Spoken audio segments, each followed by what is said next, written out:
یو کې جام دی په بل لاس کې تسبیح ونیوي یو کې جام دی په بل لاس کې تسبیح ونیوي او زاید په دواړو جهانونو کې مرچی ونیوي سنگار دی نه کوي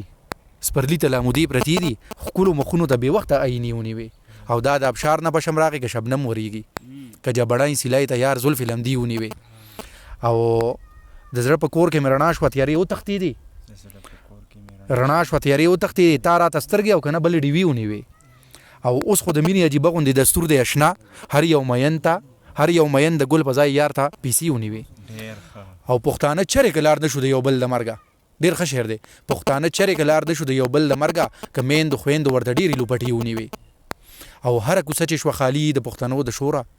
هره کوڅه چې شوه خالي د پښتنو د شوره مونږ په جړا کې ثوابای ته سترګې سرې ونیوې او چې د جانان پاړجنې سترګې د سلګو ډکې شوې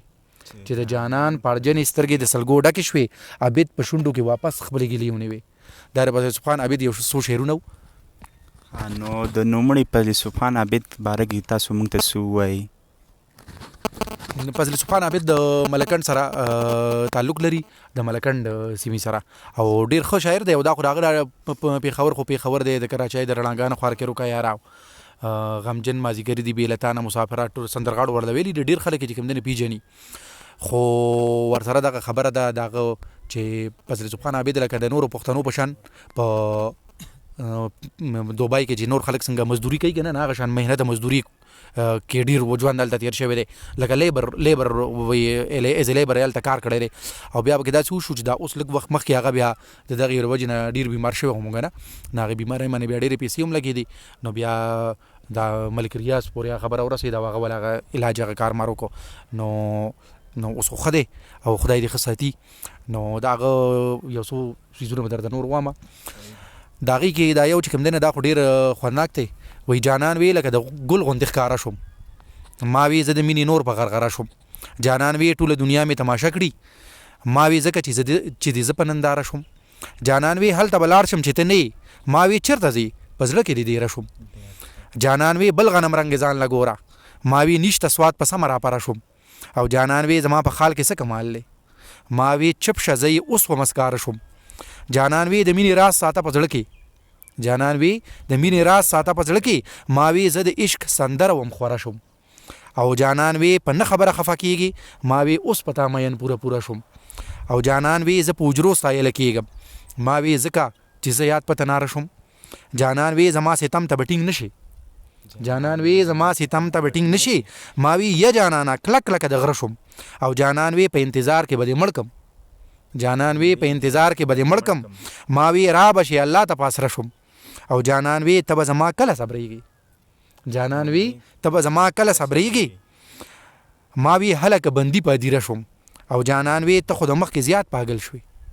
جانان وی ته خو د مخکې زیات پاگل شوي ما وی مخکې خو کوټه وم اوس کره شوم او جانان وی ابیده مینه دې زده نه کړه جانان وی ابیده مینه دې زده نه کړه ما وی ځکه چې ملګری تا سره شوم نو بس بل یو نظم دی دا دعا خبرې د غیرت چې په ټول جهان خوري دي چې پاڼې د تاریخ د نرتوب ډکې پرتی دي چې چرته د ظالم او د مظلوم راغلی جنگ دی وتلې د کابونه لړزېدلې د ده ننګ دی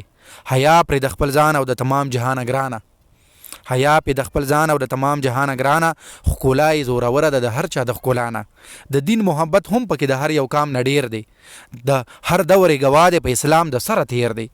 غازی دی ننګیالی دی لکه باز راغوټه کېږي غازی دی ننګیالی دی لکه باز راغوټه کېږي نو ځکه میزایل په نوم باندې جوړیږي ای خدایه پښتون کام لتا خوبای ورکړل ډېرې اے خدای پښتون کام لتا خوبای ورکړل ډېرې خو وخت او دی حالاتو بے وسای ورکړل ډېرې پرون چې خلکو وی پښتون حاکم د هندوستان دی اے خدای نن په خپل کور کې بے وسه دی بزان دی کابل کې بے ځای ځای سری ویني بهیږي کابل کې بے ځای ځای سری ویني بهیږي په خپل پښتونخوا کې په خپل نوم پسې ړندېږي او اے خدای د وحدت او اتفاق خوبیوم ورکړي پټای د جهالت ورله د زړه د سترګو لر کړي د دې مشینی دور د ژوندون ورته آسان کړي د دې مشینی دور د ژوندون ورته آسان کړي د علم پرڼای د منزل په لور روان کړي او د ژوند د ترکای په لار قدم ولا پکار دی د ژوند د ترکای په لار قدم ولا پکار دی ټوپک ته د لاس لري کا قلم ولا پکار دی نه دا فضل سبحان عابد یو څو شعرونه او هیله ده چې تاسو په خوښ شي موږ سره اوسئ ډیره مننه